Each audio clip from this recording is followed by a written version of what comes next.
7절입니다. 하나님 말씀은 마태복음 4장 17절 말씀 보겠습니다. 이때부터 예수께서 비로소 전파에 이르시되 회개하라 천국이 가까웠느니라 하시더라. 아멘. 말씀 제목은 잃어버린 하나님의 나라를 되찾으라라는 말씀 세 번째 시간으로 갖겠습니다. 잃어버린 하나님의 나라를 되찾으라라는 말씀으로 오늘 말씀을 깊이 나누도록 하겠습니다. 지난주 컨퍼런스 때 주로 오전과 오후로 좀 장시간에 걸쳐서 하나님의 나라가 어떤 나라인지를 깊이 다뤘습니다.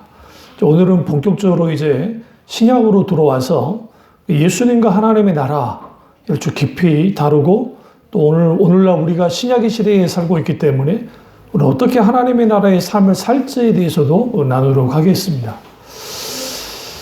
이스라엘이라는 나라를 통해서 하나님 나라의 질서를 하나님은 이 땅에 수립하고자 했습니다.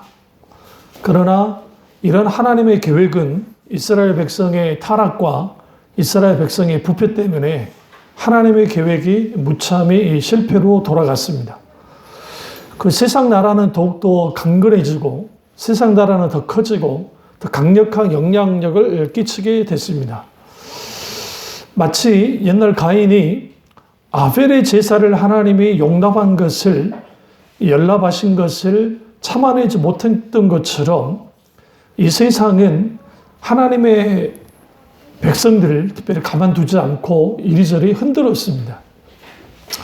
이삭이 장남이 아닌 차남인 야곱에게 축복해야 되는 상황을 이해하지 못했던 것처럼 오늘 우리가 하나님의 나라를 산다고 하지만 왜 우리가 하나님의 나라를 살아야 되는지에 대해서도 모르는 교인들이 너무나 많습니다. 하나님의 나라는 계속해서 세상 나라의 저항에 부딪힙니다. 그래서 구약에서 하나님 아담과 하와를 창조하시고 그리고 에덴 동산을 이제 창설하십니다. 그리고 하나님은 그래서 이 땅에 하나님 나라를 건설하셨어요. 건설된 하나님의 나라가 사탄의 유혹에 의해서 아담과 하와의 타락으로 말미암아 하나님의 나라가 무참히 무너지게 됐습니다. 그렇다고 해서 하나님 나라가 사라지는 건 아니고 마치 이제 밑에 가라앉아 있는 듯한 잠시 이제 없는 듯 하지만 단어가 제 생각 안 나네요. 어쨌든 하나님 나라는 명맥을 유지하면서 계속 이어져 왔었습니다. 그러나 그 하나님의 나라는 이런 실패의 상황 속에서 계속적으로 전전했고 아주 느리지만 아주 약하지만 아주 적지만 하나님의 나라는 하나님의 사람들에 의해서 계속적으로 전달됐습니다. 대표적인 게 믿음의 조상들, 특별히 족장들, 아브라함, 이삭, 야곱, 요셉, 그리고 이제 이후에 모세라고 하는 민족의 지도자에게로 연결이 되고 그 다음에 가나안 땅에 들어간 여호수아를 통해서 연결이 됩니다. 그리고 사사시대, 열왕시대, 그리고 이제 이 하나님 나라를 든든히 받치고 있던 외곽 선지자라고 말씀드렸죠. 왕궁 선지자가 아닌 광야 선지자들에 의해서 하나님의 나라가 계속적으로 유지되어지고 계속 선포되어져 나왔습니다. 그러나 그 하나님의 나라는 이제 세월이 지날수록 자취를 감추다시피 하는 상황이 이제 벌어졌습니다. 그 이유는 뭐냐면 말라기 예언자 이후에 선지자들이 끊어져 버립니다. 400년 동안. 그러니까 400년 동안 이제 구약 마지막 선지자가 이제 말라기 선지자니까 세례 요한이 나타나기까지 400년 동안 어떤 하나님의 계시도 어떤 하나님의 놀라운 역사도 사라지는 그러한 일들이 벌어졌습니다. 이것을 신구약 중간기라고 말합니다. 이 시대에는 이제 예언자들이 사라지니까 자기 마음대로 이제 살아갔겠죠. 거의 세상 사람들과 다를 바 없이 살아갔습니다. 문제는 나라가 알렉산더 대왕에 의해서 이제 멸망을 당하고 속국이 되어져서 그리고 알렉산더 대왕의 이후에 나라가 이제 제국이 세 개로 크게는 네 개로 분할이 되는데 분할이 될 때에 안티오코스 왕가가 들어서면서 성철저하게 예루살렘 성전, 제2성전이 짓밟혀집니다. 성전에서 돼지를 제사하는 일이 벌어지고, 그리고 불구덩이를 만들어 놓고 그 위로 사람들이 뛰어다니는 이른바 하나님의 성전이 철저하게 파괴되고 철저하게 무너져버리는, 철저하게 더럽혀지는 일이 벌어집니다. 이때 생겨나는 게 메시아 대망 사상이었습니다. 이 땅에는 이제 더 이상 소망이 없으니까 역사 내에서는 하나님의 나라가 이제 이루어질 수 없다고 생각하고 초월적인 하나님 나라를 소망하기 시작했습니다. 그래서 하나님의 나라가 도래하면 약한 세계가 심판당할 것이고, 이걸 통해서 이제는 결국은 그들이 진정한 어떤 영원한 평화를 누릴 거라고 생각했던 겁니다. 그러나 하나님의 이게 좀 더 이제 발전되어져 가는데, 이게 메시아 대망 사상이, 그러면서 유대인들이 생각하는 하나님의 나라는 결국은 미래적이고 그리고 초월적인 나라였어요. 그러나 이게 좀 더 확대 재생산되어지면 이제는 이 땅에 다윗의 나라가 건설되어지는 하나님 나라, 그러니까 다윗이 나라를 엄청난 나라로 세웠듯이 정치적인 메시아가 나와서 하나님의 나라가 세워져야 된다고 하는 그러한 사상이 철저하게 유대인들 속에 깊이 내리박혔습니다. 그런 상황에서 예수님이 베들레헴에서 태어나셨습니다. 이 땅에 오신 거죠. 오늘날 많은 그 기독교인들도 하나님의 나라에 대해서 아주 오해하고 있어요. 그러니까 어떻게 오해하고 있냐면, 이게 천국, 우리가 죽어서 가는 천국만을 하나님의 나라라고 생각하는 거예요.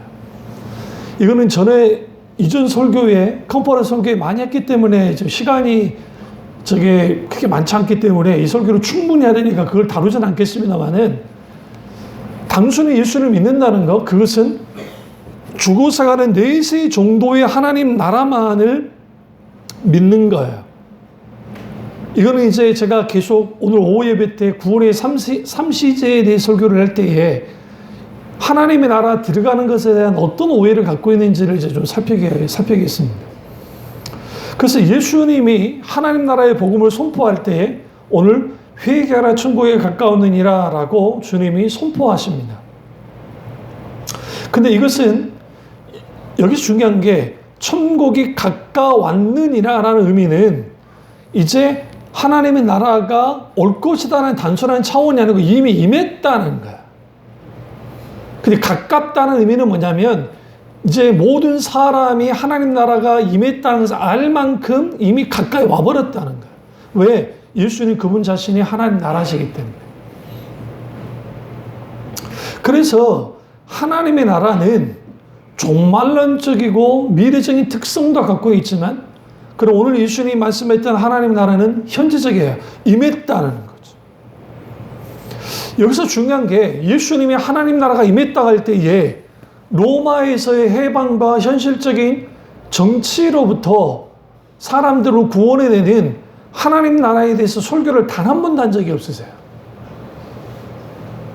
그러니까 예수님이 구원에 대해서 이스라엘 민족 하나만을 한정시키지 않으셨어요.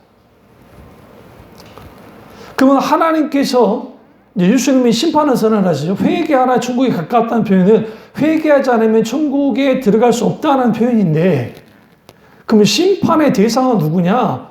이스라엘의 원수가 되는 로마나 그런 나라가 아니라 회개하지 않는 모든 사람들, 그들이 하나님의 심판의 대상인 것을 주님이 분명하게 드러내고 있어요. 그래서 예수님은 하나님의 나라가 모두에게 이제는 개방됐다는 거야. 회개하라 천국이 가까웠느니라, 회개하는 자에게 하나님 나라가 임한다는 거죠. 주어진다는 겁니다. 그러니까 지리적으로, 민족적으로, 정치적인 한계를 뛰어넘는 우주적이고 보편적인 하나님의 나라를 예수님이 선포하셨고 가르쳤습니다. 그런데 그 하나님 나라의 특징은 뭐냐면 하나님의 주권과 통치가 있는 나라예요. 지난주 설교에는 제가 하나님의 주권에 대해서 그렇게 강조하지 않았어요. 통치만 강조했는데. 하나님의 주권은 뭘 의미하냐면 하나님만이 주권자시다. 하나님만이 주인이시다라는 의미예요. 그러니까 하나님의 권위가 실질적으로 세워지는 나라, 그 하나님의 권위가 미치는 나라, 그 나라가 하나님의 나라입니다. 그런데 인간이 하나님의 나라에 대해서 우리의 어떤 능력과 우리의 힘으로 하나님 나라에 들어갈 수 있는 그 능력이 하나도 없어요. 하나님이 그 하나님의 나라를 주셔야만 해요. 그런데 그 하나님의 나라는 누가 들어가는 나라냐? 의인만 들어가는 나라예요. 천국에는 누구만 들어가느냐? 의인만 들어가는 나라예요. 이게 모든 사람에게 걸림이 됩니다. 왜? 하나님 나라는 의인이 가는 나라이기 때문에. 왜냐? 하나님 나라는 하나님의 공의와 하나님의 사랑이 완벽하게 구현되는 나라이기 때문에 그래요. 그래서 죄인은 절대로 하나님 나라에 갈 수가 없어요. 그러면 그 죄의 문제를 율법으로 해결할 수 있는 것인가? 아니면 사람의 노력으로 해결할 수 있느냐? 그게 없다는 거야. 그렇기 때문에 하나님께서 인간에게 뭐 하느냐? 구약에서 헤세드에 하나님의 인자하심을 베풀어 주십니다. 구약에는 그걸 구체적으로 은혜 혹은 하나님의 은총을 통해서 하나님의 은혜가 우리를 어떻게 해요? 의롭다 여김을 받게 만들고 그 의는 나의 의가 아니라 인간의 의가 아니라 예수 그리스도 그분의 의로우심으로 말미암아 의인 되어지고 그 의인의 특징은 오직 의인은 믿음으로 말미암아 살리라 함과 같으니라. 의인은 누구냐? 믿음으로 말미암아 사는 자들입니다. 믿음 없이는 절대로 우리는 뭐 할 수 없습니까? 의인으로 나아갈 수가 없습니다. 믿음은 어떻게 생깁니까? 로마서 10장에 정확하게 말하죠. 믿음은 들음에서 나면 들음은 그리스도의 말씀으로 말미암느니라. 하나님의 말씀을 들을 때 성령의 비추심 속에서 성령의 깨닫게 하시는 조명의 역사 속에서 그 말씀을 받아들이고 인격제신 하나님을 경험하고 거기에서 하나님에 대한 신뢰가 나올 때 그게 믿음이야. 그 믿음을 가져야 하나님의 나라에 들어갈 수가 있습니다. 그런데 그 하나님의 나라는 하나님의 절대 주권에 의해서 예수 그리스도를 통해서 하나님 나라가 임했어요. 그러면 과거에 하나님 나라가 있었어요. 그런데 예수님이 이 땅에 오셔서 이 땅에 오신 그 하나님 나라는 그 뭐가 다르냐? 똑같은 하나님의 나라이긴 한데 뭐가 다르냐? 주인이 온 거예요. 하나님 나라 주인이 직접 와버린 거예요. 이 땅에. 아담과 하와의 타락 이후에 사탄이 불법 증거했다잖아요. 이 세상을요. 하나님 나라를 완벽하게 어떻게 해서 파괴시켰어요. 그러나 그 하나님의 나라는 파괴되지 않았어요. 왜 파괴될 수가 없었냐면 하나님의 계시 속에서 그 시대마다 하나님의 사람들을 세웠기 때문에. 그래서 그는 개인일 수 있고 노아라는 인물, 에녹이라는 인물, 그들에서 하나님 나라가 유지되어 왔고 아브라함이라는 한 족속이 믿음의 가문을 일으키고 그 족속에서 하나님 나라가 유지되다가 내려오다가 민족으로서 이스라엘 민족이 하나님 나라를 구현해야 되는데 그들이 하나님을 추방했다 했잖아요. 사사시대에. 그리고 왕을 세웠고 하나님 나라는 이중적인 의미로 온다 했잖아요. 하나는 이 세상 나라를 허용하긴 하셨지만 또 한쪽으로는 신앙적으로는 하나님 나라가 실질적으로 이루어지기를 원했고 그걸 이룬 사람이 다윗이었고 그러나 다윗 왕 외에는 거의 하나님 나라가 이루어지지 않는 겨우겨우 하나님 나라가 명맥을 유지하면서 내려왔어요. 그렇기 때문에 이제는 하나님이 두고 보실 수 없잖아요. 그래서 하나님 나라가 완전히 임해야 되는 거야. 그래서 때가 참에 하나님 아들 예수 그리스도 그분이 이 땅에 오신 거예요. 주인이 온 거예요. 하나님이신 예수님이 이 땅에 오신 겁니다. 그러면 하나님의 나라가 어떻게 임했는가? 첫째는 성육신으로 봐야 돼요. 성육신. 말씀이 육신이 되어졌다는 거야. 예수님이 이 땅에 딱 오실 때 어떻게 오셨어요? 왕으로 오셨어요. 그런데 모습은 어떤 모습이에요? 노예보다 못했어요. 종보다 못했어요. 이게 아주 중요해요. 왜? 말구유에서 태어나셨기 때문에. 예수님이.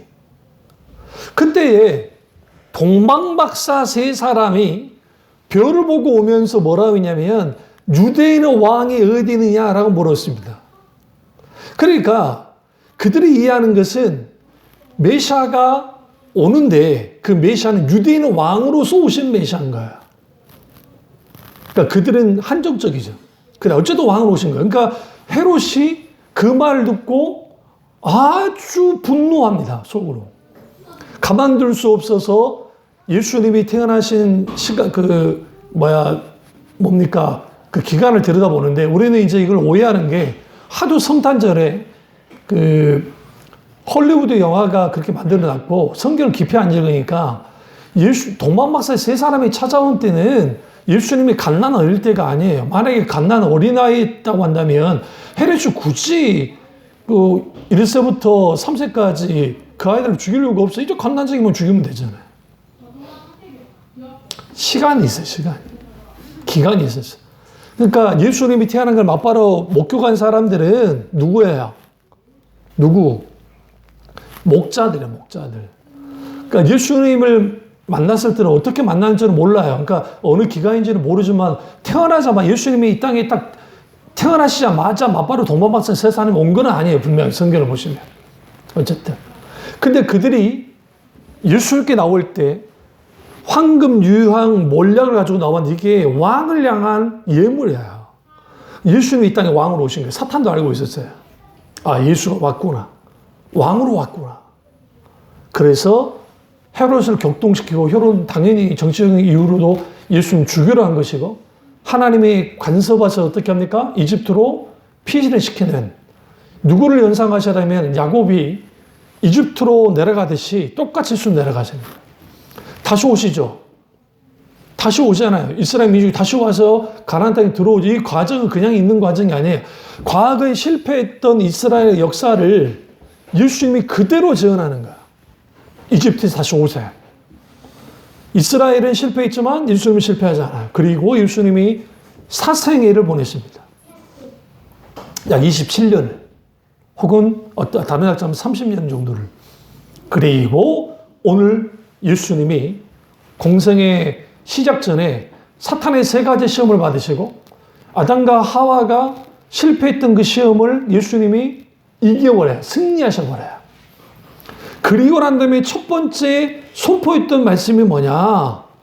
세례요한과 관계도 있지만 비로소 전파 이르시되 회개하라 천국이 가까웠느니라. 마태, 마가, 누가복음에 하나님 나라는 용어가 모두 104번, 104번 사용됩니다.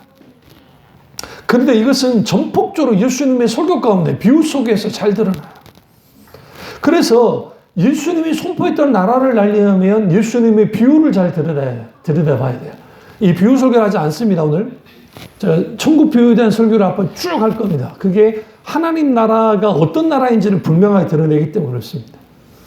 그런데 예수님 당시 유대인들에게 있어서는 하나님 나라가 아직 도래하지 않는 나라예요. 기다려야 되는 미래적인 나라였어요. 그런데 예수님이 선포한 하나님 나라는 이미 도래한 현재적인 하나님의 나라였어요.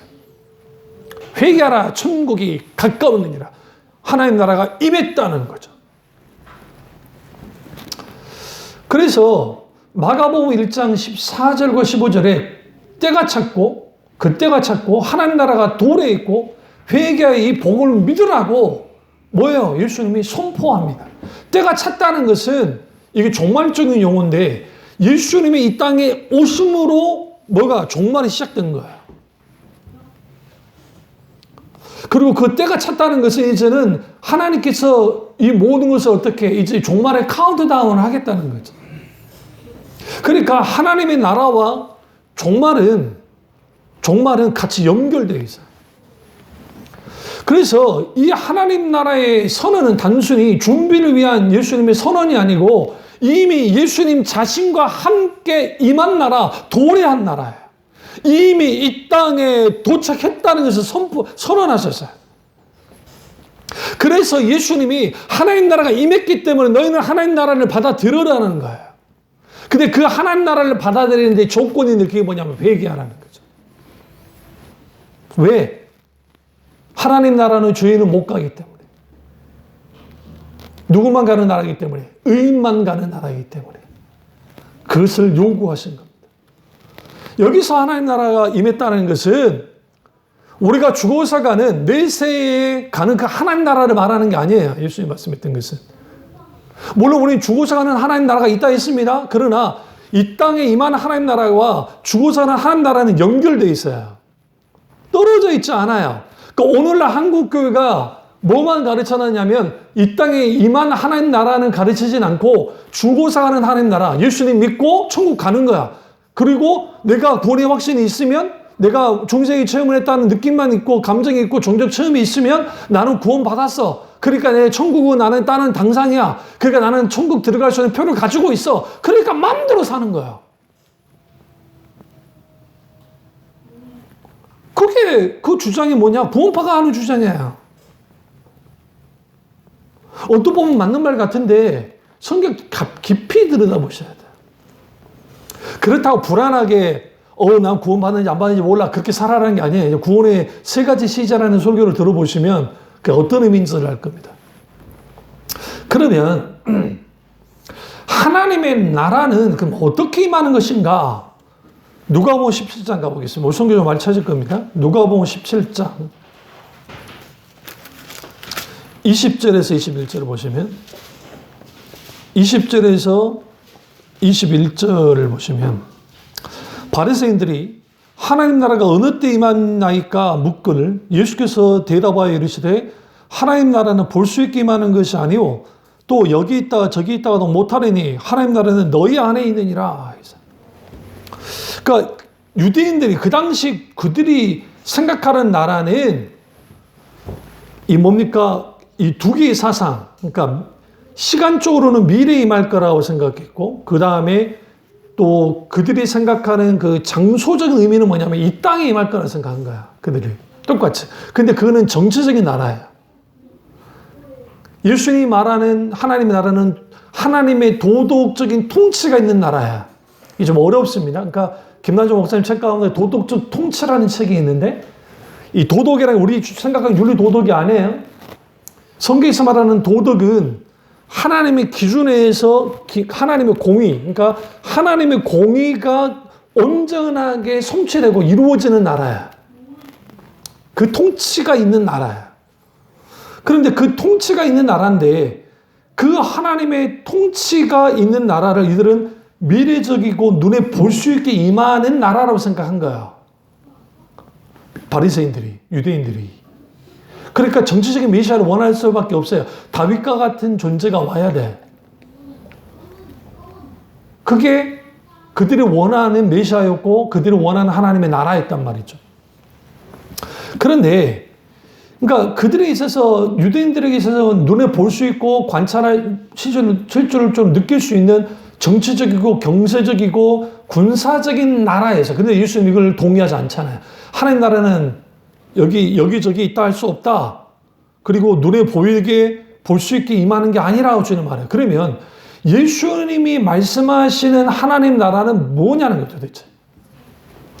예수님이 말씀하시는 하나님의 나라는 우주적이고 전 세계적이고 모든 인간의 삶 영역을 포함하는 하나님의 주권과 하나님의 통치가 실질적으로 이루어지는 나라예요.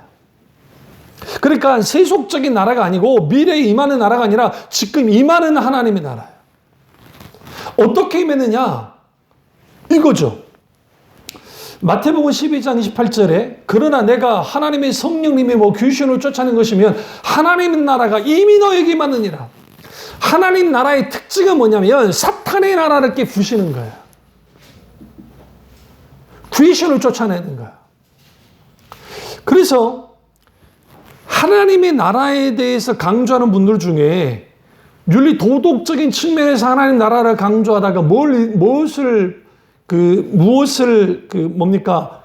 들여다보지 못했냐면 하나님의 나라는 말에 있지 않고 하나님 나라는 능력이 있느니라. authority, 하나님의 권세, 권위에 있다고요. 엑수시아. 합법적인 권능이 있다. 그러니까 하나님의 나라가 딱 임하면 뭐가 달라지기 시작하냐면 이전에는 세상 나라에 계속 공격을 받고 흔들리고 그렇게 힘이 없었어요. 다윗 시대에 좀 빛을 발했지만. 그런데 하나님의 나라가 이제 어떻게 임하느냐? 개개인에게 임하는 거예요. 너희 안에 있느니라 했죠, 예수님이. 바리새인들 안에 한 나라가 있을 리가 없잖아요. 이 말은 무슨 말이냐면 하나님 나라는 마음에 만나는 거예요. 마음에. 하나님의 나라가 내 마음에 맺고 그 마음에 임한 하나님의 나라를 누리고 살지 못하는 사람이 죽어서 가는 하나님의 나라에 들어간다고 생각하는 그 큰 담력이 어디서부터 왔는지 모르겠어요. 이걸 빼버린 거예요. 오늘날 교회들이. 많은 교회들이. 왜? 부담스럽잖아요. 부담스럽잖아요. 그러면 예수님이 성령을 임하고 귀신을 쫓아내는 것이면 하나님 나라가 이미 너에게 임했다는 것은 하나님 나라는 철저하게 뭘 파괴해요? 세상 나라를. 여기서 세상 나라는 눈에 보일 그런 나라가 아니라 사탄이 세워온 소위 말하는 정삼각형의 사슬, 양육강식의 먹이 사슬이 실제로 되어지는 그 위에 사탄이 있고 그 위에 인간이 있는 그 나라를 깨부시는 거예요. 하나님 나라는. 철저하게. 그러니까 목사가 피라미드 위에 있으면 절대로 안 되는 거예요. 그래서 안수홍 목사는 피라미드 위에 있고 싶어도 못 있어요. 하도 교회가 적어가지고. 우리 교회가 좀 크기라도 하면 내가 피라미드 위에 있을 텐데 그럴 수가 없어요. 그러면 우리 아이들하고 제가 게임을 할 때 어떤 목사가 아크로바틱을 합니까? 일부러 해준 거예요. 애들한테 섬겨주려고. 그 섬김이 있는 나라예요. 강대상에서는 물론 내려왔던 목사지만 강대상에서는 하나님의 말씀의 권위를 가지고 선포하죠. 그러니까 내려와서도 똑같이 하면 되겠어요? 그럼 안 돼요. 제가 설교하면서 목소리 까지는 않잖아요. 그렇습니다.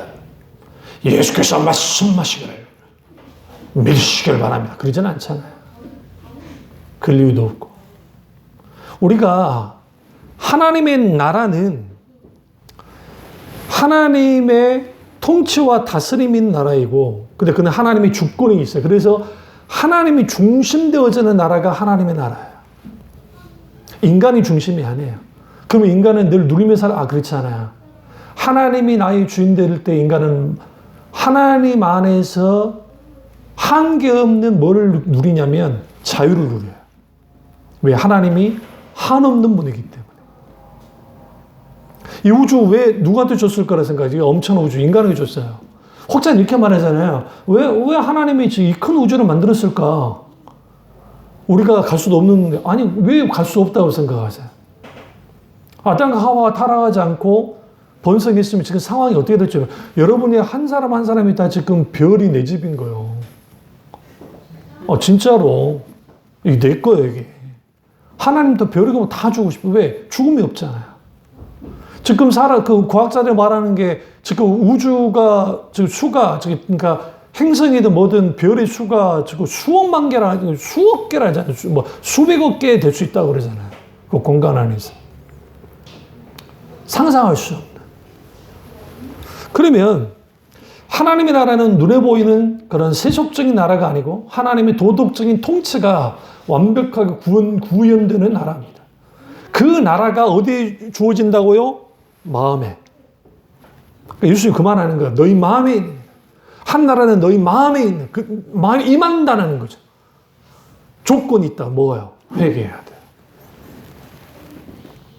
하나님의 나라는 인간이 주도되는 인간 중심의 나라가 아니라 하나님에 의해서 이루어지는 하나님 중심의 나라입니다. 예수님은 이 하나님의 나라는 위로부터 은혜로 주어지는 것을 분명히 말했어요. 우리가 잘나서 주어지는 것이 아니라 하나님 나라는 하나님을 통해서 주어져요. 보세요. 마태복음 5장 가보시죠. 2절을 보세요. 마태복음 5장 2절을 보시면 3절에 심령이 가난한 자는 복이 있나니 천국이 그들의 것이며. 좀 이상하지 않으세요? 마음 가난함이 뭐가요? 천국이 어떻게 그들의 것이 될 수 있을까? 여기서 심령, 마음의 가난함이 뭔지를 알아야 돼요. 마음의 가난함이란 뭐냐면 내가 하나님 앞에 아무것도 아니고 내가 지옥에 떨어질 수밖에 없다고 하는 그런 현실을 정확하게 인식하는 그 겸손의 태도, 낮은 자의 태도를 말해요. 그런 자들의 것이 뭐다고요? 하나님의 나라예요. 6장 33절을 보세요. 마태복음 6장 33절을 보시면 그런즉 너는 먼저 그의 나라와 그의 의를 구해야 돼요. 하나님의 나라는 구하는 나라예요. 그러니까 하나님 나라는 구한 자들의 것이에요. 구한다는 게 뭡니까? 하나님 나라가 나의 나라가 되게 해달라고. 그러면 그 하나님 나라가 나의 나라가 되려면 하나님 나라의 통치 방식을 따라야 돼요. 하나님의 통치 방식은 뭐냐? 의와 사랑이에요. 좀 이따가 더 구체적으로 말씀드리겠지만 하나님의 의와 하나님의 사랑이, 하나님은 의와 사랑으로 우리를 통치하시는데 그 통치 안에 들어가는 거예요. 마태복음 18장 3절 보시죠. 18장 3절. 이르시되 진실로 너희에게 이르노니 너희가 돌이켜 어린아이들과 같이 되지 아니하면 결단코 천국에 들어가지 못하리라. 그럼 여기서 어린아이 같다는 게 뭘까요?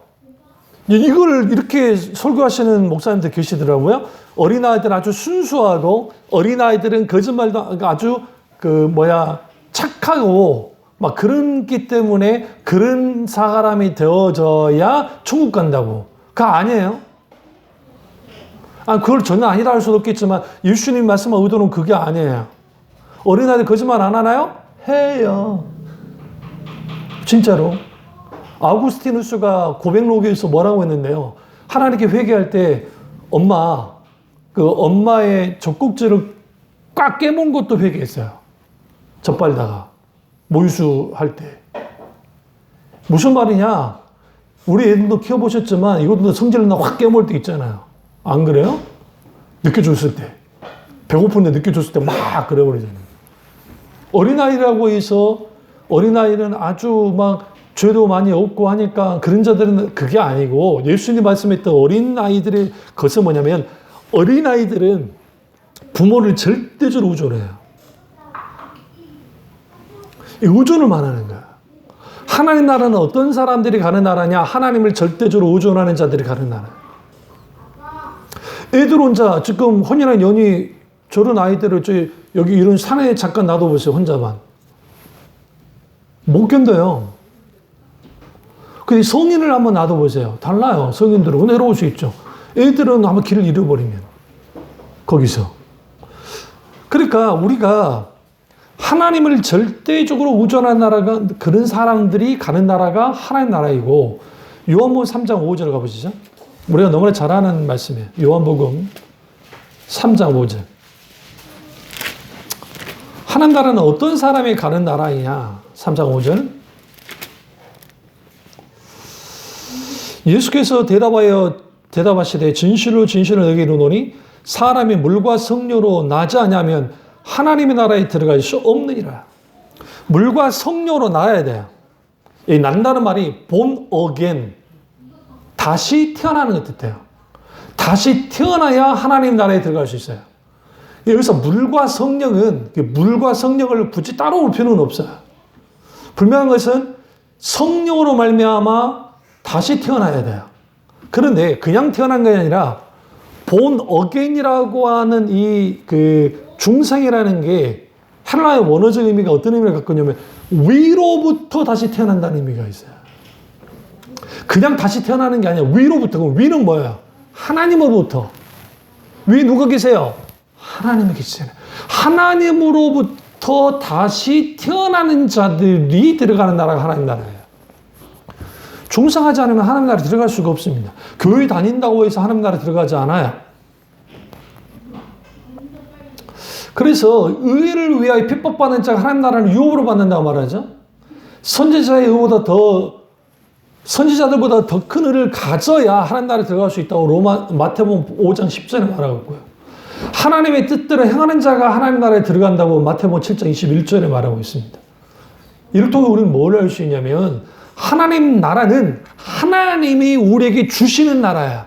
우리가 들어가고 싶다고 해서 들어갈 수 있는 나라가 아니야. 그럼 목사님, 그럼 우리는 어떻게 하면? 그러니까 복음이 있는 거야. 하나님 나라의 복음이 선포되잖아요.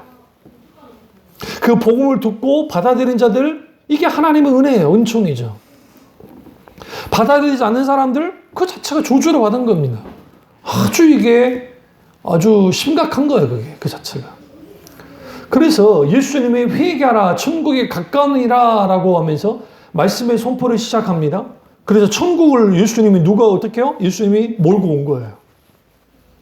왜? 예수는 그분 자신이 천국이시든 하나님의 나라이시기 때문에 그렇습니다. 그래서 예수님은 하나님의 목적이셨던 하나님의 의와 하나님의 사랑이 통치하는 나라, 하나님의 주권과 다스림이 있는 나라, 그 나라에는 어떤 나라다? 역삼각형의 강한 자가 약한 자를 섬기는 그 나라가 이 땅에 다시 세워지기를, 실제로 하나님을 믿는 백성들 속에서 한 사람 한 사람에게 세워지기를 원하는 거예요. 그 나라를 위해서 주님이 선포하신 겁니다. 선언하신 거죠. 예수님이 모범을 보이셨어요. 빌립보서에 그리스도 찬가가 노래되어지는 이제 말씀이 그게 뭐냐면 빌립보서 2장 5절과 11절에 성자 예수님이 하나님과 동등되셨지만 동등됨을 취하지 않고 자기를 낮추어 사람이 되셨다. 사람이 되셨을 뿐만 아니라 죽을 죄인들을 위하여 십자가 못 박혀 죽기까지 자기를 낮추셨다고 생각해요. 그 하나님의 나라의 특징은 뭐냐면 자기를 낮추는 나라예요. 자기를 희생하면서 남을 살리는 나라. 그 나라가 하나님의 나라입니다. 예수님은 왕궁이 아니라 말구유, 짐승의 우리에서 태어나셨어요. 이게 시사한 바가 커요. 왜냐하면 세상의 질서를 뒤집잖아요. 왕은 어디서 태어나요? 왕궁에서 태어나는 거예요. 응? 그런데 그 만왕의 왕이 어디서 태어났어요? 짐승의 우리에서 태어났다. 여기로부터 하나님 나라는 어떻게 도했느냐? 큰 자가 작은 자를 섬기는 하나님의 의와 사랑이 실질적으로 구현되는 그 나라를 가지고 예수님이 이 땅에 오신 거예요. 그런데 문제는 사람들이 예수님을 존재를 이해하지 못했어요. 요한복음 1장 가보세요. 1장 5절. 빛이 어둠의 빛이 돼 어둠이 깨닫지 못하더라. 9절. 참빛 곧 세상에 와서 각 사람에게 비추는 빛이 있었나니 그가 세상에 계셨으며 세상은 그로 말미암아 지은 바 되었으되 세상이 그를 알지 못하였고 자기 땅에 오매 자기 백성이 영접치 아니하였으나 이 세상이 주님을 받아들이지 않았어요. 이 세상에 있는 사람은 왜? 어둠 속에 있었기 때문에. 사탄의 나라는 어둠의 나라고 예수님의 나라는 하나님의 나라는 빛의 나라인데 이렇게 생각하시면 돼요. 깜깜한 어둠 속에 있었는데 빛 한 줄기가 탁 들어온 게 베들레헴이에요. 사탄은 정확하게 알죠. 왜? 빛이 들어와 버렸으니까. 여기 우리가 깜깜할 때 깜깜한 상태에서 우리 빛을 딱 하나만 있어도 굉장히 밝아 보이잖아요. 그 빛이 들어와. 근데 사람들이 어둠 속에 있기 때문에 그 빛으로 인식을 못하는 거야. 받아들이지 않는 거야. 참빛중학교 이름이 여기서 나왔어요. 제가 이 말씀에 어릴 때 부딪혀서. 받아서. 그러면 12절에 영접하는 자 곧 그름을 믿는 자들에게는 하나님의 자녀가 되는 권세를 주셨으니 이는 혈통으로나 육적으로나 난 사람의 뜻으로 나지 아니하고 오직 하나님의 뜻 하나님께로부터 난 자들이니라. 하나님 나라를 유업으로 받은 사람들 누구냐? 하나님께로부터 난 자들이에요. 본어겐 위로부터 다시 태어났다 했잖아요. 하나님을 통해서 다시 태어나는 존재들이 되어야 돼. 그런 사람들이 하나님 나라를 유업으로 받아요. 근데 그 하나님 나라는 어떻게 임한다? 이 땅에 내 마음속에 임한다. 죽어서 가는 나라 당연히 유업으로 받아요. 실제로 있으니까 그 나라가. 그러니까 예수님이 이렇게 오셔서 이제 하나님 나라의 복음을 선포하시잖아요. 그러니까 하나님 나라의 천국 비유를 선포하니까 사람들이 이런 반응이 있어요. 이 설교가 너무 어렵다. 알지 못하는 거예요. 그 예수님이 이사야서를 인용하시면서 들어도 듣지 못하고 보아도 못 보고 도무지 깨달아 알지 못한다 말씀하십니다. 그런 일이 벌어진 거예요. 그렇게 예수님이 이렇게 말합니다. 천국 비유가 너희에게는 이해할 수 있게 허용됐지만 모든 사람에게 허용된 게 아니라고 주님 말씀하셨어요. 그 이유가 있어요. 그건 뭐냐면 눈과 귀와 이게 다 닫혀 있잖아요. 어둠 속에 있는 사람들은 하나님 나라의 비유든 십자가의 복음이든 하나님 나라의 복음이든 이 복음이 들려오지 않아요. 지금 코로나 시국에 우리 예배에 대할 때 사랑을 강조하면서 사랑을 강조하는데 어떻게 교회가 예배를 그렇게 하려고 하느냐. 그 사랑이 어떤 사랑인데 도대체. 소위 자유주의 신학을 하는 목사들이 그런 논조를 가지고 그렇게 하더라고요. 도대체 그 사랑이 어떤 사랑인데. 잘 들으세요. 하나님의 의가 없는 사랑은 방종 그 자체예요. 하나님의 사랑에는 하나님의 의가 따라오고 하나님의 의에는 반드시 하나님의 사랑이 따라와요. 이 두 가지가 같이 가야 돼요. 좀 이따 말씀드리겠습니다. 그러니까 이 가르침을 이해하지 못한 거예요. 그러면 예수님의 제자들도 예수님을 따랐던 이유는 예수님 때문에 한번 출세해 보려고, 한 자리 차지하려고. 그렇게 따른 거예요. 당연히 그들은 어떻게 했냐. 예수님으로 인해서 제가 피라미드 끝에 위에 딱 서기로 하는 건데 예수님이 말하는 것은 하나님의 나라에는 하나님의 의와 사랑, 그 사랑이 온전히 구현되는 통치 방식 속에 있는 거고 예수 그리스도가 자기를 낮추면서까지 인간이 되시고 십자가에 죽어서까지 하나님이 죽어서까지 섬기는 나라가 하나님 나라이기 때문에 그 하나님의 나라에는 작은 자가 그러니까 작고자 하는 자가 되어야 되지 큰 자가 되고 싶으면 안 된다고요. 근데 예수님의 제자들은 끝까지 큰 자가 되고 싶었어요. 그게 오늘날 우리도 그런단 말이에요. 우리는 더 큰 집, 더 큰 교회, 더 큰 더 많은 거 그걸 추구해 나가요. 그걸 보고 우리는 열광합니다. 우와! 그게 바벨탑일 수 있다고요. 그래서 그 예수님이 철저하게 뭘 깨부시냐면 이 땅에 딱 들어오셔서 가장 먼저 한 게 죄인들과 창녀와 세리의 친구가 돼버려요. 그러니까 이게 안 되는 거예요. 바리새인들이, 유대인들이. 어떻게 그럴 수 있지? 메시아라면 그럴 수 없는 건데. 그러니까 그들이 생각하는 메시아는 당연히 누구를 멀리해야 돼요? 죄인들과 세리와 창녀를 멀리해야 돼. 왜? 그들은 하나님의 의 속에서도 봐도 이 사람들은 정말 뭡니까? 조종받을 사람들이고 말로 조종받을 사람들이에요. 분명히. 근데 그들은 의만 내세우지 뭘 내세우지 같이 가지 않았어요. 사랑해요.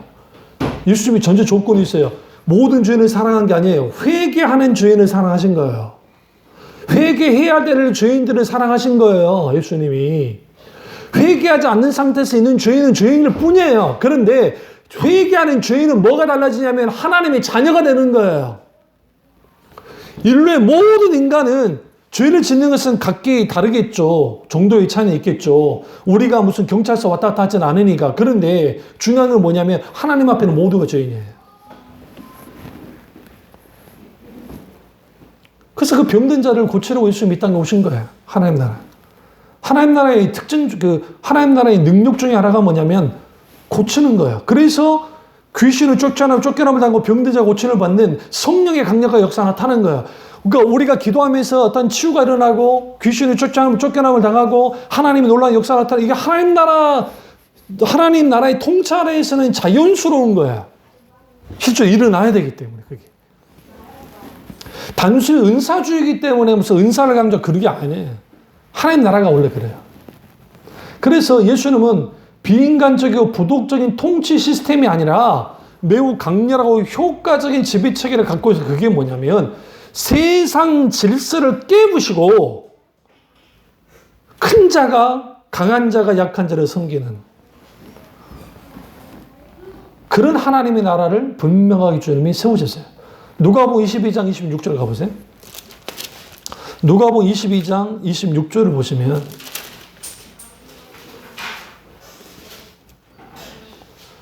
너희는 그렇지 아니할지니 너희 중에 큰 자는 젊은 자와 같고 다스리는 자는 섬기는 자와 같을지니라. 이게 무슨 말이냐? 큰 자라고 할 때 어른이라는 거죠. 근데 젊은 자 같고 그리고 다스리는 자는 성비가 같고 그럼 위에 있는 말씀 보면 알 수 있어요. 그들 사이에 누가 크냐고 막 다툼이 났어요. 그러니까 25절에 예수께서 이르시되 이방인의 임금들은 그들을 주관하며 그 집권자들은 은인이나 칭함을 받으나 이게 뭐냐면 통치 시스템이 왕이 그들을 주관하잖아요. 집권자들의 은인이라는 것은 그 왕의 왕거리에서 살아가니까 어쩔 수 없이 그래도 우리가 왕 때문에 먹고 삽니다. 지금 김일성이 생각하면 돼요. 저기 김정은이. 그 통치 시스템은 김일성의 왕가를 통해서 되는 시스템이니까. 그 통치 방식이 그거잖아요. 다시 말하면 그 가장 큰 권력을 가지고 강함을 가지고 그들의 소위 말하는 군사를 가지고 통치하잖아요. 예수님은 그게 아니라는 거예요. 큰 자는 젊은 자 같다는 것은 고대에서 젊은 자라는 것은 우리나라도 유교 있지만 낮은 자인 거야. 낮은 자가 어떤 사람이에요? 하나님 나라를 유업으로 받는 거예요. 그러니까 하나님 나라는 큰 자가 작은 자를 섬기는 세상이에요. 그러니까 너희는 큰 자가 되라 하지 말고 뭐가요? 지금 뭐 하세요? 예, 섬기는 자가 되라. 근데 그 하나님 나라를 하나님 어떻게 하느냐? 누가복음 22장에 쭉 계속 나오잖아요. 28절과 29절을 보시면 너희는 나의 모든 시험 중에 항상 나와 함께 한 자들인즉 내 아버지께서 나라를 내게 맡기신 것 같이 나도 너희에게 맡겨. 그러니까 하나님의 나라는 우리에게 맡겨진 나라야. 그러면 30절 너희로 내 나라에 있어 내 상에서 먹고 마시며 또는 보좌에 앉아 이스라엘 12지파를 다스리게 하려 하노라. 그럼 여기서 통치는 누구로부터 받았어요? 예수님부터 위임받은 통치예요. 여기 다스리는 행위는 네가 군림하는 행위가 아니에요. 섬김의 다스림을 하는 거예요. 그 대표적인 게 뭐냐? 복음 전도예요. 누군가를 주님께 복음을 전도하는 것. 그래서 이 나라가 어떤 나라다? 하나님의 나라는 우리에게 맡기신 나라이고 내 상에서 먹고 마신다는 표현이 뭐냐면 table fellowship. 하나님의 상에서 먹고 마신다는 것은 하나님과 친밀한 교제를 나누고 근데 그 주님이 우리에게 기꺼이 하나님의 보좌를 내어주신다고요. 여기서는 하나님의 보좌라는 의미는 다스리고 통치하는 그런 의미로서의 보좌예요. 진짜 하나님의 우편에 앉아있는 보좌는 삼일체 하나님만 앉을 수 있는 보좌고 그건 다르요. 그러면 그게 뭐냐? 통치권을 행하게 하시는데 그것은 어떤 군림이나 어떤 강압이 아닌 섬김으로 그런 나라가 돼요. 그게 우리 속에 구현되어져야 그게 하나님 나라에 살고 있는 거예요. 그러면 큰 자가 작은 자를 섬기는 모습의 극치는 어디서 일어나느냐? 십자가예요. 십자가. 마태복음 20장 8절 보세요. 마태복음 20장 28절. 20장 28절을 보시면 인자가 온 것은 섬김을 받으려 함이 아니라 도리어 섬기려 하고 자기 목숨을 많은 사람의 대속물로 주려 함이니라. 예수님이 십자가에서 뭘 깨보셨냐면 어둠 속에 있는 세상 나라, 사탄의 나라, 그 나라를 깨부시는 거야. 과거 김중국 목사님이 살아계실 때 성시화 운동을 하셨는데 어떤 도시를 성시화시키고 뭐 하고 한다. 선교단체가 그런 일을 많이 했거든요. 근데 그 도시가 하나님께로 돌아오던가요? 당연히 아니죠. 안 돌아올 수밖에 없어요. 그것은 그 가졌던 생각은 저는 좀 귀하다고 생각해요. 그러나 하나님의 나라는 각 심령 속에 하나님 나라가 임해야 돼요. 그러면 그 임한 하나님의 나라가 어디에 영향을 끼치냐면 나와 관계된 친구이든 가족에게 영향을 끼치고 그게 하나님 나라가 복음으로서 딱 전달되어지면 그게 하나님 나라가 확장되는 거야. 그 사람이 복음을 받아들이고. 그리고 내 가정에 하나님 나라의 질서가 세워지면 그게 하나님 나라가 가정에 임하는 거야. 그리고 그 가정에 임한 하나님 나라가 내 직장에게 영향을 끼치면 그 직장에 임하는 것이고. 그리고 이게 하나님 나라 백성이 모여있는 곳이 교회니까 그 하나님 나라 백성들이 모여있으니까 하나님 나라가 실질적인 질서가 교회에 일어나고, 그러면 거기에서는 그 자기 아들들에게 자식들에게 교회를 물려주거나 편법하거나 하는 그러한 일들을 하지 않겠죠. 당연히 하나님 나라의 질서가 실질적으로 이루어지는 나라니까. 제가 어떤 목사님은 큰 교회 목사님이신데 그 목사님이 뭐 그렇게까지 유명하지 않지만 좀 그래도 큰 교회 목사님인데 목사님 그 아들이 목회를 하는데, 이제 목회자를 갔는데 세습 안 했어요. 10원도 안 도와줬어요. 그걸 개척했어요. 내가 당분간 너 안 도와준다. 그리고 아버지 믿지 마라. 매정할 정도로. 근데 그 아들 목사님도 대단하지. 이제 전도사 때니까. 강도사가 뭐 그럴 때. 근데 그 아들 목사님이 지금 목사가 되셨으니까. 그분이 기꺼이 아버지 뜻을 따랐어요. 장로님들이 인정받은 권사님들 몰려가서 도와주려고 그러는 거 못하게 다 막고. 잔인하죠, 어떤 면에서. 왜 그런지 아세요? 하나님 의지하라는 거야, 하나님. 근데 사모님이 가보니까 말이 아니더라는 거야. 그래서 목사님이랑 한판 했대. 해도 너무한다고. 예? 무슨 의부다돌도 아니고 이게 뭐 하는 짓이냐. 목사님이 묵묵히.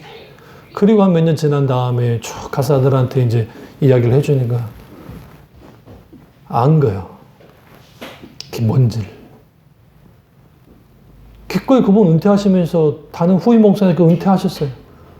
그러고 난 다음에 담임 목사님 목회 괜히 원로 목사님 계시면 불편하니까 기꺼이 아들 목사님 교회를 가셨어요. 그리고 귀하게 섬겼어요. 멋지지 않습니까? 그런 교회가 크지 않아요. 많지 않아요. 그 목사님 뭐를 하신 거예요? 피라미드 위에 있지 않아요.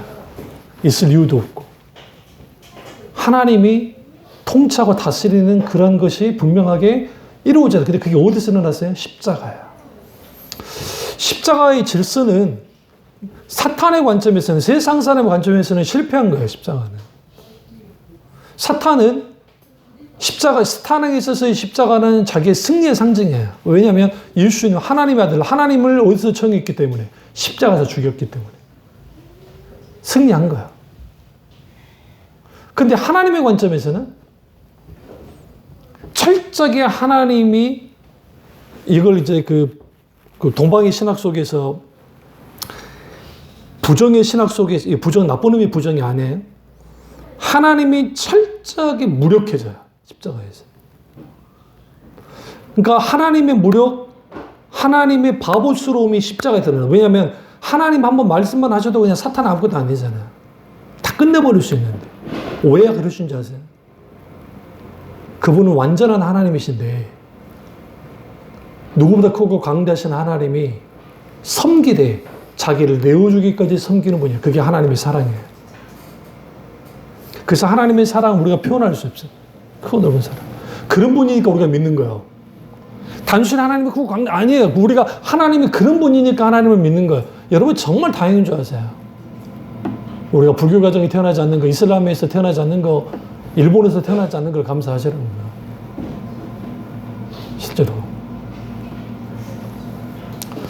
그러면 하나님의 나라는 통치는 하나님의 주권과 통치가 있는 나라인데 그 통치가 어떻게 우리에게 일어나냐면 우리를 살리고 하나님의 의를 이루고 뜻을 이루고 인간의 존재 이유에 맞게 하나님은 통치하세요. 다스리시고.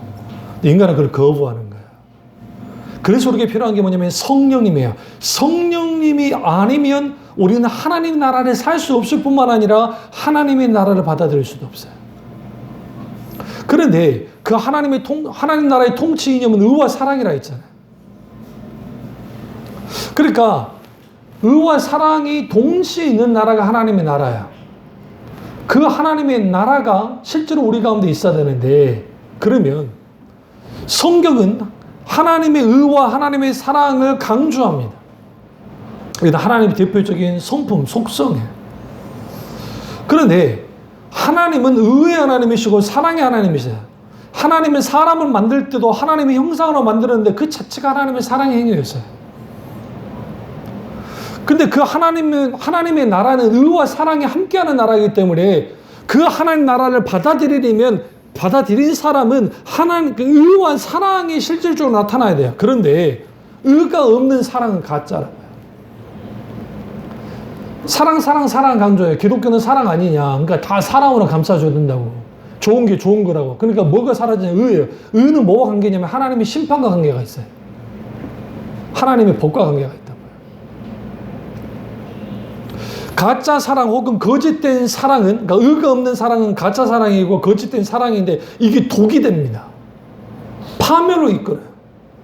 그러면 방종된 사랑이 있게 되어지면 부담 없는 기독교를 만들어내는 거야.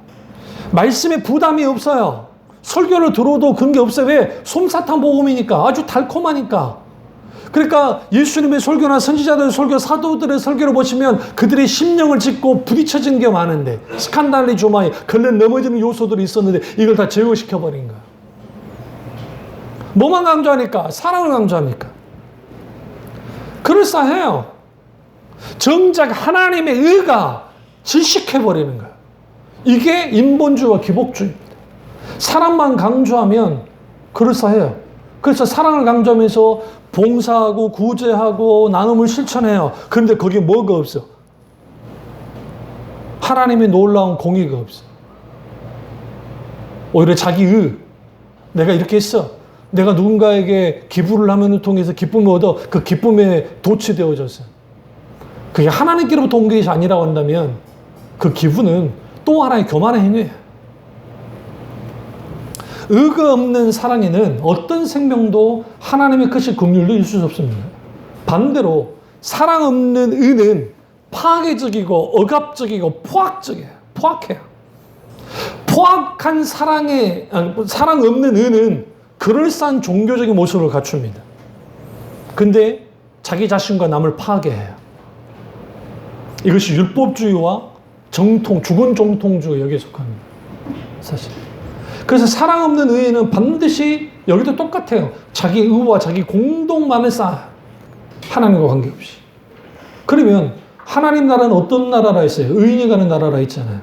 죄인이 갈 수 없는 나라잖아요.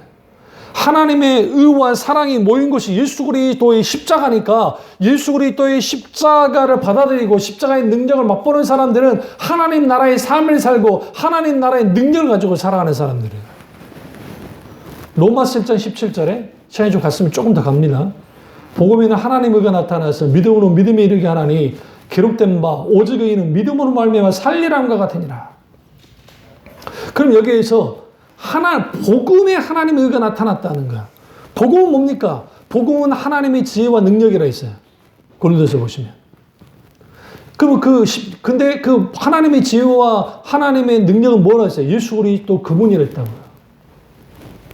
다시 말하면 하나님의 의가 전파되는 곳, 하나님의 사랑이 전파되는 곳, 그러니까 복음에 하나님의 의가 나타나니까 그곳이 하나님의 나라가 임하는 거예요. 그래서 하나님의 의가 있는 곳은 원망과 시비가 있을 수 없어요. 그런 의미에서 의가 없는 사랑 없고 사랑 없는 의가 있을 수 없어요. 하나님 나라에서. 있을 수 있다고 생각하니까 문제죠.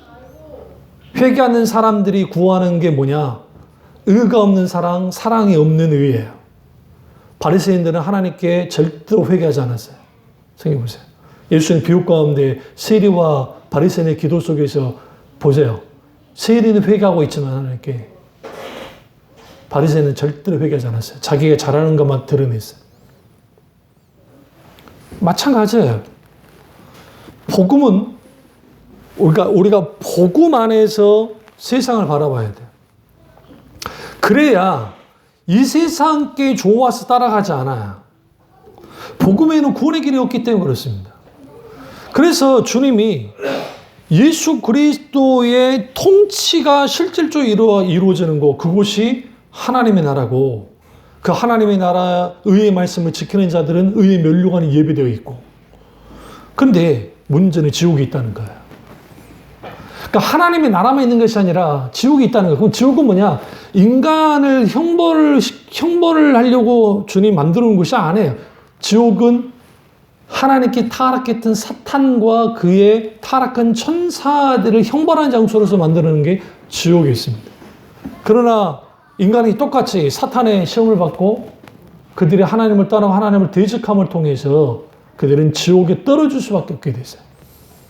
그런데 그렇기 때문에 하나님은 완전한 의인이 아니고서는 천국에 갈 수 없고, 그러면 그 하나님의 의가 나타나는 곳이, 의와 사랑이 나타나는 곳이 십자가이기 때문에 예수 그리스도의 십자가를 통과하지 않고서는 절대로 뭐 할 수 없어요? 하나님 나라에 들어갈 수 없어요. 구속의 십자가를 통과하지 않고서는. 그래서 우리는 예수 그리스도를 십자가에서 만나야 돼요. 그 구속의 십자가에서. 왜? 구속의 십자가는 하나님이 자기 아들을 어떻게 해요? 완전히 모든 쏟아부은 것이기 때문에 하나님의 아들의 그분의 의까지도 쏟아버렸어요. 사랑이 먼저가 아니라 의가 먼저였어요. 그 다음에 따라온 게 사랑이었어요.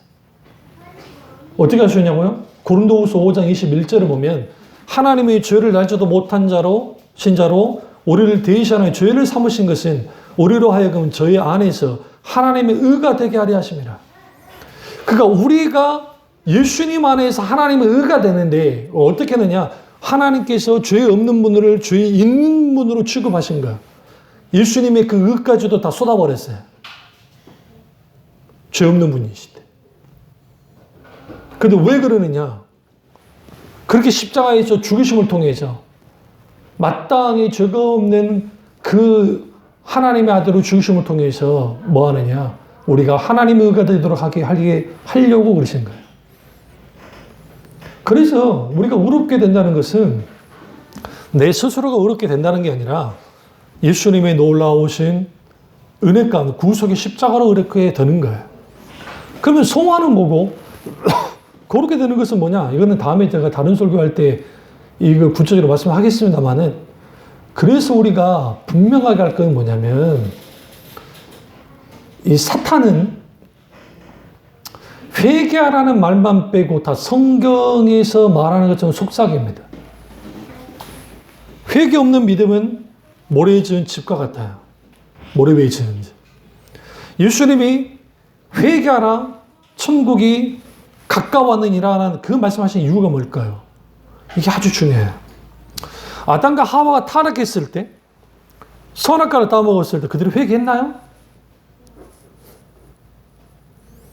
여기서 인간이 얼마만큼 완악한지를 알 수 있어요. 그럼 무슨 생각이 나요? 하나님이 무서워서 숨었죠. 자기를 방어하는데, 자기를 지키는 데 연연했어요. 하나님 나라를 왜 누리지 못하고 하나님 나라가 우리 안에 들어와야 되는데 왜 못 들어오느냐? 나를 방어해요. 나를 지키려고 그래요. 내 죄가 있어요. 하나님을 피하기만 해요. 그러니까 하나님 나오라고 그래요. 그때 늘어놓은 게 뭐예요? 변명이었어요. 자기 변명이 있어요. 이런 변명. 아담은 하와에게 변명하고 하와는 뱀에게 변명을 했어요. 근데 그대로 회개했나요? 물론 많은 신학자들 후에 회개했을 거라 봅니다. 그러니까 그 당시 회개했나요? 회개했단 말이 전혀 없어요. 여기서 우리는 뭘 알아야 되냐면, 사탄은 철저하게 우리가 회개하지 못하도록 만듭니다. 회개하지 못하게. 근데 이 회개도 하나님 잘못했습니다, 용서해 주십시오, 그게 회개가 아니에요. 히브리어 슈브라는 단어가 회개라는 단어인데 그 뜻은 돌이키라는 뜻이에요. 내가 죄 짓는 것으로부터 돌이키는 것도 이게 다 회개예요. 당연히 회개에 합당한 열매를 맺어야죠. 그래서 우리가 분명하게 알 것은 뭐냐면, 우리가 이 세속화된 복음으로부터 떠난 교회가 되지 않아야 되고, 그런 교인이 되지 않아야 돼요. 라오디아 교회같이 되지 않아야 돼요. 그럼 교회는 왜 세웠어요? 하나님의 나라의 통치와 교회가 하나님 나라는 아니에요. 분명히 말씀드립니다. 카톨릭은 교회가 하나님의 나라라고 생각하니까 직제를 지금 교황부터 왕부터 시작해서 만들어 놓은 거예요. 아주 잘못된 인식이에요. 물론 교회와 하나님의 나라 비슷한 점도 있어요. 그러나 교회와 하나님 나라는 절대로 달라요. 근데 병든 교회, 무늬만 있는 교회가 될 수 있어요. 어떻게 되어지면 하나님 나라의 통치와 다스림이 있는 하나님의 주권과 하나님의 통치 그리고 하나님의 의와 사랑이 온전하게 우리 속에서 이루어지지 않으면 예수 그리스도의 십자가에서 하나님의 사랑과 의를 경험하고 진짜로 회개하고 돌이키지 않으면 우리는 무늬만 있는 교회가 된다고요. 무늬만 있는 목사, 무늬만 있는 교인들이 된다고요. 이 사실을 알고 우리 여러분 스스로를 잘 들여다보아서 정말 회개할 게 있다고 하면 철저히 하나님께 회개하고 돌이켜서 하나님 나라를 마음껏 누리며 살아가는 교우들 되시기를 주님으로 축원합니다. 기도하겠습니다. 기도하실 때 이 말씀이 나의 말씀이자 우리 말씀 되게 달라 기도하겠습니다.